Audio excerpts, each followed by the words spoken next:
Assalamualaikum warahmatullahi wabarakatuh. Alhamdulillahirrabbilalamin. Wassalatu wassalamu ala asrofil anbiya wal mursalin wa ala alihi wa ashabihi ajma'in.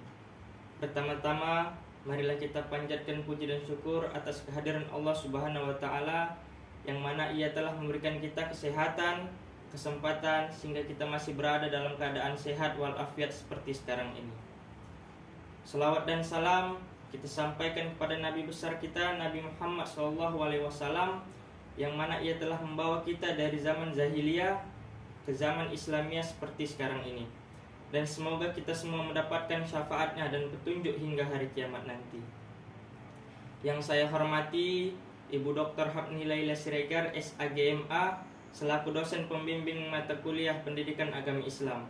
Dan yang saya sayangi dan saya banggakan, teman-teman saya sekalian.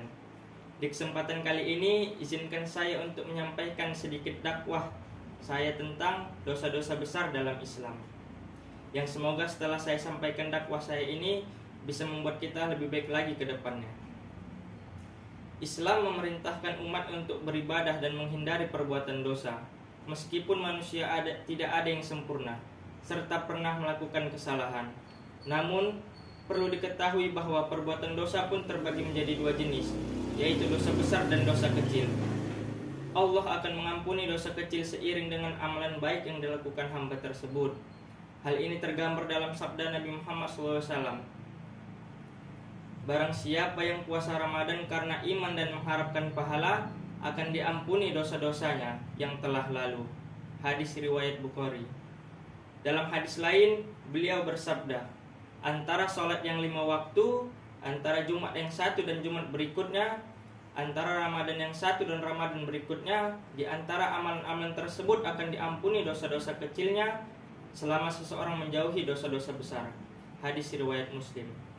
Sementara itu, untuk dosa besar, Allah tidak akan mengampuninya kecuali hamba tersebut bertobat nasuha, menyesal, dan bersungguh-sungguh tidak akan mengulangi kesalahan tersebut. Perbuatan dosa besar akan mengantarkan seseorang ke neraka. Karena itulah seorang muslim harus mengetahui dan menghindari dosa-dosa besar berikut ini. Yang pertama yaitu adalah syirik. Syirik adalah dosa besar dalam Islam. Kesalahan orang yang melakukan syirik tidak akan diampuni Allah Subhanahu wa taala. Tidak hanya itu, amal solehnya di masa silam juga akan dihapus karena kesyirikan yang ia lakukan. Syirik adalah perbuatan menyekutukan Allah Subhanahu wa taala. Ancaman dosa syirik ini tergambar dalam firman Allah Subhanahu wa taala dalam surah An-Nisa ayat 48, yang artinya, sesungguhnya Allah tidak akan mengampuni dosa syirik, dan Dia akan mengampuni segala dosa yang selain dari syirik itu, bagi siapa yang dikehendakinya. Barang siapa yang mempersekutukan Allah, maka ia telah berbuat dosa yang besar. Perbuatan syirik adalah suatu perbuatan yang memutuskan hubungan antara Allah dan hambanya. Maka ada ampunan bagi hambanya ada sewaktu meninggal dunia mereka dalam keadaan syirik. Yang kedua adalah durhaka kepada orang tua.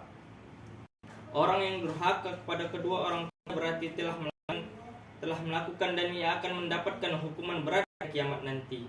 Bahkan ketika hidup di dunia pun ia akan mendapatkan azabnya. Allah Subhanahu wa taala mewajibkan setiap anak berbakti kepada kedua orang tuanya. Bagaimanapun keberadaan seorang di bumi ini tidak terlepas dari peran ibu dan bapaknya. Ibunya yang telah mengandung dan bapaknya yang telah bersusah mencari rezeki tanpa lelah untuk membiayai anaknya. Allah Subhanahu wa taala berfirman dalam surah Luqman ayat 14. Dan memerintahkan manusia berbuat baik kepada kedua orang tuanya, ibu dan bapaknya. Ibunya telah mengandung keadaan lemah yang bertambah-tambah dan menyapihnya dalam 2 tahun. Bersyukurlah kepadaku kepada dua orang ibu dan bapakmu, hanya kepadakulah kamu semuanya kembali. Dan yang ketiga itu adalah larangan membunuh. Dalam Islam, pembunuhan adalah kejahatan besar yang berdampak luas, bahkan dapat menimbulkan permusuhan antara kelompok hingga peperangan dalam skala besar. Larangan membunuh ini tertera dalam surah Al-Maidah ayat 32.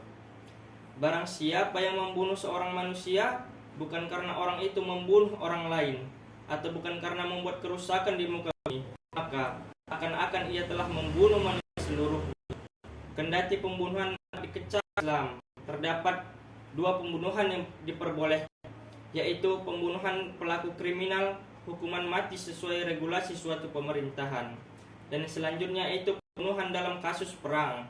Ketika suatu negara atau komunitas tertentu diserang, mau tidak mau mereka harus pertahankan wilayah mereka.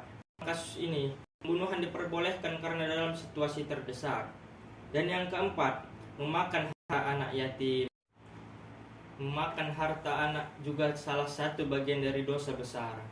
Anak yatim adalah anak yang ditinggal mati oleh ayahnya sedangkan ia belum balik.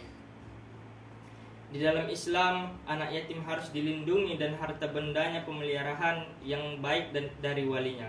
Sebab di dalam Al-Quran surah An-Nisa ayat 10 yang artinya, sesungguhnya orang-orang yang memakan harta anak yatim secara zalim, sebenarnya mereka itu telah menelan api sepenuh perutnya, dan mereka akan masuk ke dalam api neraka yang menyala-nyala.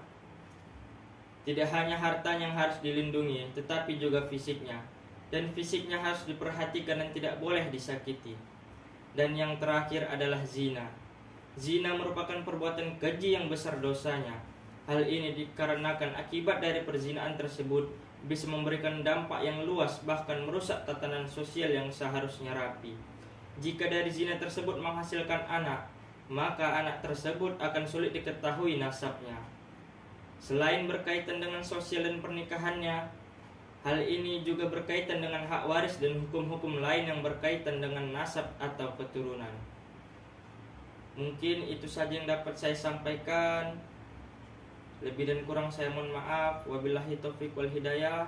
Wassalamualaikum warahmatullahi wabarakatuh.